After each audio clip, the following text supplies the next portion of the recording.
Milan said he didn't feel like the energy level was great today. I guess, what did you see? It's coming off a big game, finals week coming up, but I guess, what did you see there? Yeah, I think that's fair. Like from an effort, playing as hard as we can possibly play standpoint, that wasn't our best. And look, there's things, we've had some big games.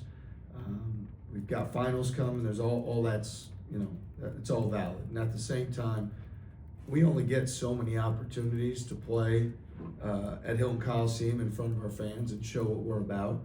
And we want to make sure that every one of those opportunities is our absolute best in terms of effort, focus, the things that we control. And again, no disrespect, because I have a lot of respect for Coach Simmons, and he's been a highly successful head coach for a long time, runs a very high caliber program.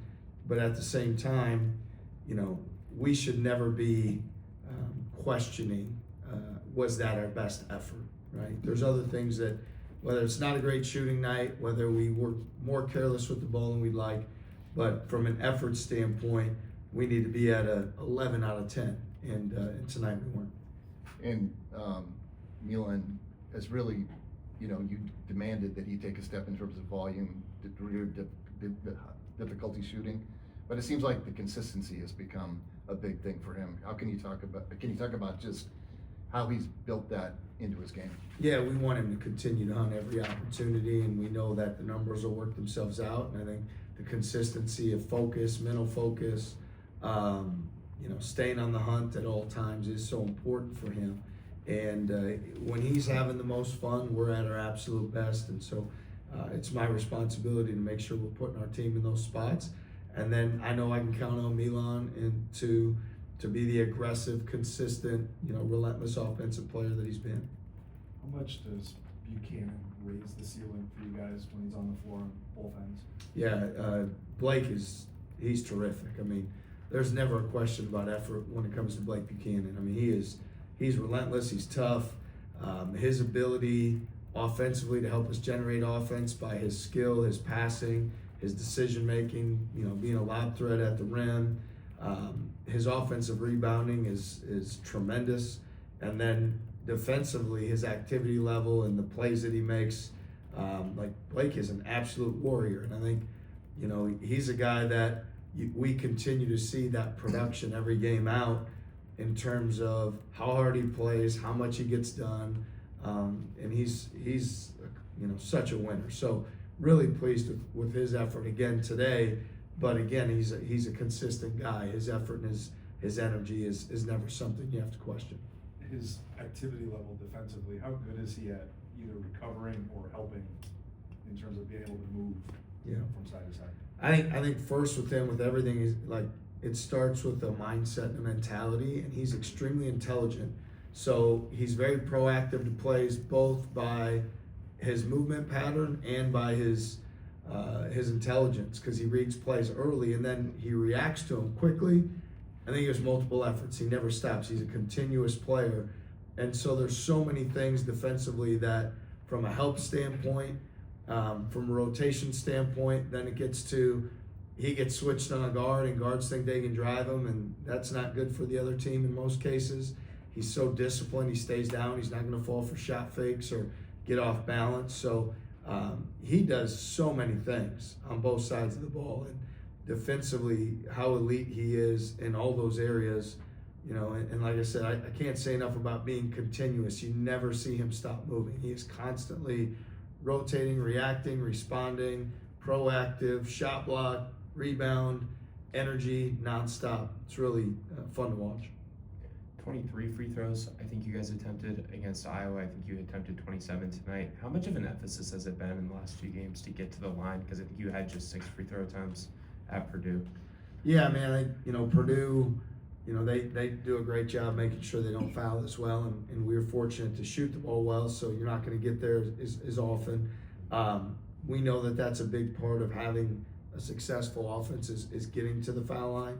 And so, again, we want to get there in transition. We want to get there through our quick actions. We want to get there as we share the ball and play for one another, and we're able to get back and re-attack the paint. Those things are incredibly important.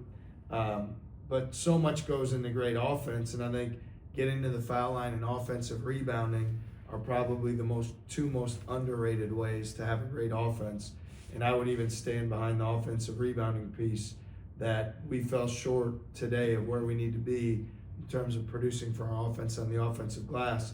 And for us to be great, both of those areas need to be good. Because even on a day like today, when you don't shoot it particularly well, if you're great getting to the foul line, you're great getting on the glass, you'll still have a great day offensively. You talked about not shooting it well, just 4 of 23 from the 3-point line, but you had 42 points in the paint. How much does that say about the balance that your guys have offensively at this point? Yeah, I think every team's going to make decisions that they make that, they practice too, and they have a lot of intent to the way our opponents have intent to the way they're doing things. So we just need to make the right play that presents itself. And some nights it's going to be get it in the paint and maybe they collapse and we kick for 3. And some nights we're going to get it in the paint and maybe there's more space and we get to the rim or foul line. I think it's just about making the right decision in real time when it presents itself.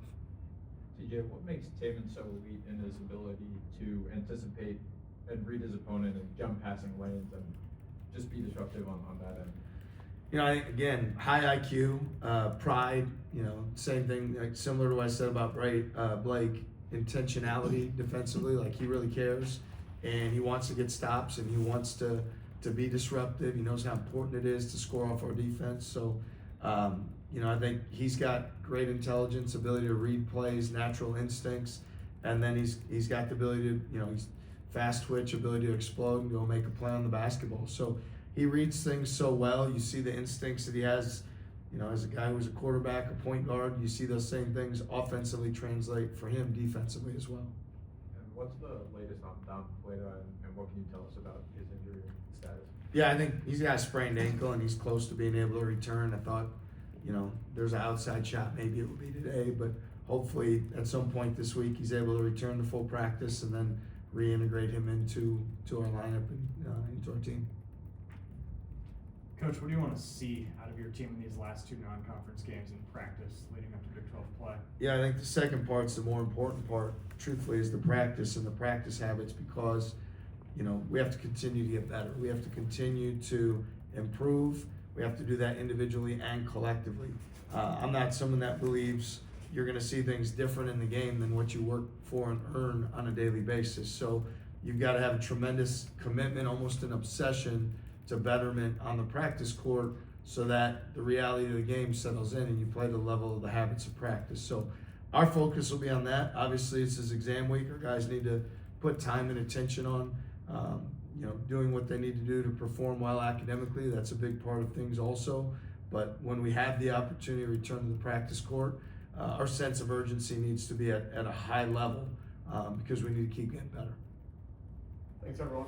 Thanks. Thank you.